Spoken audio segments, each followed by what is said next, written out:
komm hier weiter vor. Stopp. So, Abstand halten, dass die Hunde nicht aneinander schnüffeln, das dürfen sie nicht. Und dann stellst du den Hund so vor dich, dass die Richterin, den Hund sehen kann. Es geht ja darum, dass der Hund gesehen wird und nicht du. Okay? So, wer fehlt? Jette.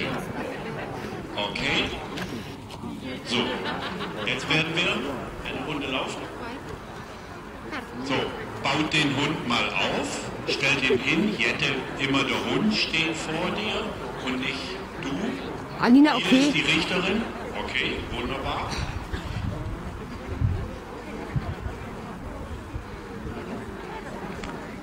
Anina, Hanker, Kopf hoch. Gut, davor stellen. Alle bitte eine Runde laufen, so wie man im Ring läuft. Hanker, Kopf hoch.